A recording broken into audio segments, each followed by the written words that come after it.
54 आणि इतर जे आहेत ते 195 ते 200च्या जवळ आहेत. आज सकाळपासून किंवा कालपासून एक वेगळं चित्र माननीय शिंदे साहेबांच्या नेतृत्वाखाली काम करणाऱ्या शिवसेनेबद्दल निर्माण करण्याचं काम काही लोक करत आहेत.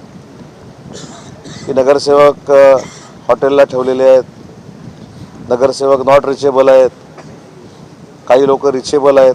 मी अगदी जबाबदारीनं सांगतो, आम्ही महायुतीनं लढलेलो आहोत. त्याच्यामुळे 2019ला जे पूर्वीच्या शिवसेनेनं केलं म्हणजे निवडून यायचं एकत्र आणि बसायचं काँग्रेसच्या मांडीवर जाऊन, असं काही शिवसेनेकडनं होणार नाही आणि ही शिकवण देखील वंदनीय बाळासाहेबांच्या विचाराची नाही. त्याच्यामुळे आत्ताच ताजमध्ये स्वतः माननीय एकनाथ शिंदेसाहेब आमच्या मुंबईच्या सगळ्या नगरसेवकांना भेटायला आलेले आहेत, त्यांना मार्गदर्शन करत आहेत. पण नॉट रिचेबलचा जो विषय आहे तो अगदी जबाबदारीनं सांगतो की महापौर पदाची ज्यावेळी निवडणूक होईल तर कोण कोण नॉट रिचेबल असतील हे आपल्याला ब्रेकिंगनं कळेल.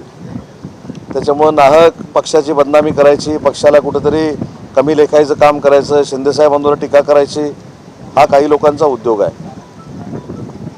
आणि महत्त्वाची गोष्ट आहे की उठाव झाल्यानंतर महानगरपालिकेची पहिली निवडणूक आमची आहे. जशी उठाव झाल्यानंतर विधानसभेची आमची पहिली निवडणूक होती. आमचा स्ट्राईक रेट 80 पैकी 60 आम्ही जिंकलेलो होतो. नगरपालिका नगरपंचायतीमध्ये आम्ही 72 ते 75 ठिकाणी अध्यक्ष म्हणून निवडून आलो. UBT 8 ठिकाणी निवडून आली. आणि मुंबई महानगरपालिकेमध्ये देखील उठावानंतर पहिल्यांदा आम्ही निवडणूक लढलो. आम्ही 29 ठिकाणी निवडून आलो आहे. 15 ते 16 ठिकाणी तुमच्याकडेच आकडेवारी आहे की कशा पद्धतीनं शिवसेना ही पराभूत झालेली आहे. परंतु 2019ला जे काही घडलं महाराष्ट्रामध्ये त्याचे पडसाद माननीय एकनाथ शिंदेसाहेबांच्या नेतृत्वाखाली जो उठाव झाला त्याच्यामध्ये उमटले. त्याच्यामुळं काही लोकांनी स्वतःचं आत्मचिंतन आणि आत्मपरीक्षण करणं गरजेचं आहे. ज्यांनी स्वतःच्या स्वार्थासाठी काँग्रेसबरोबर जाण्यासाठी माननीय हिंदू हृदय सम्राट वंदनीय बाळासाहेबांच्या विचाराची गद्दारी केली. मी खरं तर ट्विट केलं आहे त्याचं. त्याच्यामुळे सत्ता पण मिळाली नाही, नेतृत्व पण कोणी स्वीकारलं नाही. अशा लोकांनी शिंदेसाहेबांना सल्ला देण्याची अजिबात आवश्यकता नाही. आणि म्हणून पुन्हा एकदा अतिशय जबाबदारीनं रिपीट करतो की महायुतीचा महापौर ज्यावेळी होईल तेव्हा अनेक लोक तुम्हाला नॉट रिचेबल दिसतील आणि ती कुठच्या पक्षाची असतील हे देखील तुम्हाला कळेल. किती संपर्कात आहेत तुमच्या नाही, त्यांच्यासारखं मला काही सांगायचं नाही, पण नक्कीच नॉट रिचेबल काही असतील भविष्यामध्ये. नाही, महायुतीचा महापौर होत असताना काही लोक नॉट रिचेबल असतील हा माझा ठाम दावा नाही तर हा विश्वास आहे. आणि याची प्रचिती तुम्हाला सगळ्यांना येईल. अजून किती दिवस शिवसेनेच्या नगरसेवकाचा मुक्काम या हॉटेलमध्ये असणार आहे आणि गेल्या 2 दिवसांमध्ये काय नेमकं त्यांना मार्गदर्शन केलं? हे सगळंच मार्गदर्शन काय केलं आहे हे जाहीरपणानं सांगायचं नसतं. भविष्यामध्ये मुंबई महानगरपालिकेमध्ये जी विकासाची कामं करायची, जे मुंबईकरांनी महायुतीवर जबाबदारी टाकलेली आहे त्या जबाबदारीचं पालन करत जे मुंबईकरांच्या मनामध्ये विकास आहे, मनामध्ये विकासाची संकल्पना आहे ती आम्ही पूर्ण करणार आहोत एकनाथ शिंदे साहेबांच्या आणि देवेंद्र यांच्या नेतृत्वाखाली. शिवसैनिक मागणी करतात महापौर पद की आज मी देखील इथे येणार आहे आणि जेवण त्यासाठी येणार आहे. काय म्हणतात ते आले देखील नाही, पण एक कुठेतरी वक्तव्य त्यांनी केलं. मी पण स्वागताला आलो होतो त्यांच्या, पण ते आले नाहीत. मी पण स्वागताला आलो होतो पण आले नाहीत ना. 2.5 वर्ष शिवसैनिकांची मागणी आहे की बाळासाहेब ठाकरे यांचं जन्मशताब्दी वर्ष आहे तर महापौर मुंबईचा हा शिवसेनेचा असावा. नक्कीच प्रत्येक पक्षाला ज्यावेळी आपण सत्तेमध्ये येतो त्यावेळी प्रत्येक पक्षाला असं वाटत असतं की स्वतःचा महापौर झाला पाहिजे. आणि या महापौर पदाच्या वेळी तर एक वेगळी झालर मुंबईच्या संपूर्ण राजकारणाला आणि समाजकारणाला आहे. 23 तारखेपासून हिंदू हृदय सम्राट वंदनीय बाळासाहेबांची जन्मशताब्दी सुरू होते. शिवसेना म्हणून आम्ही देखील पुढचे 5 वर्ष जो अजेंडा मुंबईकरांना दिला होता साहेबांच्या या जन्मशताब्दीच्या निमित्तानं तो आम्ही पूर्ण करण्याचा प्रयत्न करणार आहोत.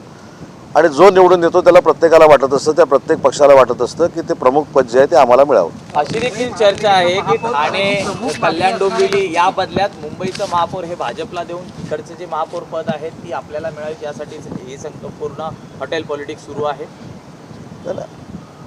हॉटेल पॉलिटिक्स काय, अनेक वेळा अनेक लोक हॉटेलमध्ये राहिलेली आहेत, अनेक नगरसेवक राहिलेले आहेत, अनेक आमदार राहिलेले आहेत. आता म्हणून मी सांगितलं की हॉटेल पॉलिटिक्स हे कुठचा दबाव आणण्यासाठी असलेलं पॉलिटिक्स नाही, तर साहेबांना देखील त्या सगळ्या नगरसेवकांना भेटायचं होतं आणि साहेब या ठिकाणी त्यांना भेटायला आलेले. सर, पण या सगळ्या गोष्टींमुळे ही पहिली प्रमुख मागणी असणार आहे का तुमची भाजपकडे? कारण का ज्या पद्धतीनं महायुतीचं पहिली 2.5 वर्ष बाळासाहेब ठाकरे यांचं जन्मशताब्दी हे आम्ही सगळं टी व्हीवरनंच बघतोय. आम्ही 2.5 वर्ष मागितली, आम्ही 1 वर्ष मागितली, त्यांनी आम्हाला 2.5 वर्ष भाजपानं द्यायचं नाही असं सांगितलं. हे सगळं एक तयार करण्याचा प्रयत्न काही लोक करत आहेत. तसं लोकसभेला संविधानाच्या बाबतीमध्ये फेक नरेटिव्ह निर्माण करण्याचा प्रयत्न झाला, मुस्लिम बांधवांना फसवण्याचा प्रयत्न झाला. तशाच पद्धतीनं आता जे काही 7-8 दिवस आहेत, आता पराभव झाल्यानंतर काय टाईमपास करायचा, तर हे असं तुम्हाला बातम्या सोडत बसायचं की असं होणार आहे तसं होणार आहे. म्हणून मी एका वाक्यात तुम्हाला सांगितलं की महायुतीचा महापौर ज्यावेळी मुंबईमध्ये त्याची पहिली जनरल बॉडीची मिटिंग असेल त्यावेळी अनेक लोक महायुती सोडून ही नॉट रिचेबल असतील. साहेब 90 जागा शिवसेना खरं तर लढली. ॲव्हरेजली आपण पाहिलं तर 29 जागांमध्ये यश मिळालेलं आहे. मात्र ज्या पराभवाचा आकडा हा देखील तितकाच महत्त्वाचा आहे. तर याचं आत्मपरीक्षण पक्ष म्हणून पक्षातले नेते करणार का? नेमकं कुठे सुरुवातीलाच मी पक्षाच्या वतीनं सांगितलं की जिथं कुठं आमचं चुकलंय ते सुधारण्याचा आम्ही नक्की प्रयत्न करू. पण उठावानंतर देखील मुंबईसारख्या आंतरराष्ट्रीय शहरामध्ये 3 वर्षामध्ये एवढं चांगलं मॅन्डेट घेणं याची देखील दखल खरं तर घेतली गेली पाहिजे. आणि ठीक आहे, 29च्या 50 होतील, 50च्या 75 होतील, 75च्या 100 होतील, आम्ही प्रयत्न करू ना. पण या जागा वाटपाच्या भेटामध्ये एमआयएमसारखा पक्ष ज्याला मुंबईमध्ये काही अस्तित्व नव्हतं, त्यांच्या जवळपास 7 जागा निवडून येतात, ते कोणाचं यश की कोणाचं अपयश नाही, ज्यांनी 2019ला भाजप आणि शिवसेनेला मॅन्डेट मिळालेला असताना काँग्रेसबरोबर जाण्याचा ज्यांनी प्रयत्न केला, काँग्रेसबरोबर जे गेले त्यांचं हे कर्म आहे. पण आपल्याला कित्येक वर्षांपासून आपण बघतोय मुंबईचा महापौर हा शिवसेनेचा आहे. यामुळे शिवसेनेचा महापौर असावा असा आपला काही आग्रह असणार आहे? मी याचं उत्तर मगाशी दिलं ना. जो पक्ष सत्तेमध्ये येतो अलायन्समधला, त्या अलायन्सच्या प्रत्येक पक्षाला असं वाटत असतं की आमचा महापौर झाला पाहिजे, परंतु हा निर्णय घेण्याचे अधिकार हे भाजपकडनं देवेंद्रजींना आहेत आणि आमच्याकडनं आमचे सर्व एकनाथ शिंदे साहेबांना आहे. आणि त्याला मगाशी मी सांगितलं की यावर्षी एक या संपूर्ण प्रवाहाला वेगळी झालर आहे आणि वंदनीय बाळासाहेबांची जन्मशताब्दी 23 तारखेला सुरू होते. त्याच्यामुळे आमच्यासारख्या सगळ्या शिवसैनिकांना वाटतच असणार, पण जो काही अंतिम निर्णय आहे तो माननीय एकनाथ शिंदे साहेब आणि देवेंद्रजी घेणार. आता जिल्हा परिषदेच्या निवडणुका येणार आहेत, त्यामध्ये नेमकं चित्र कसं असेल महायुतीचं? जिल्हा परिषदेमध्ये कोकणापासून जर सुरुवात करायची झाली तर सिंधुदुर्गामध्ये कालच मी राणेसाहेबांची भेट घेतली आणि त्याच्यानंतर राणेसाहेबांनी युती झाली जाहीर केलेलं आहे. रत्नागिरीमध्ये देखील युती झालेली आहे. रायगडची आज अंतिम चर्चा सुरू आहे. आत्ताच मी पुण्याशी साहेबांच्या आदेशानुसार केंद्रीय मंत्री मुरली अण्णा मोळांशी बोललो, ते देखील उद्या 4 वाजेपर्यंत तिथला प्रश्न मिटेल.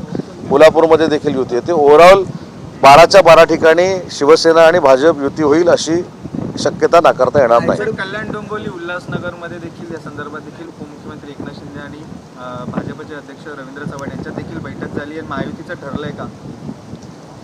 आता सगळ्याच बैठका काय आमच्या समोर किंवा आम्हाला सांगून होत नाहीत. माननीय शिंदे साहेबांनी ती जर बैठक घेतली असेल तर ती बैठक कशासाठी होती ही योग्य वेळी तुमच्या समोर येईल. तर रायगडचं गणित कसं सोडवणार? कारण ज्या पद्धतीने तिकडे दोन्हीच पक्षांमध्ये टोकाची भूमिका ही घेतली जात असताना जिल्हा परिषदेच्या निवडणुकीमध्ये नेमका सुवर्णमध्य काय काढणार?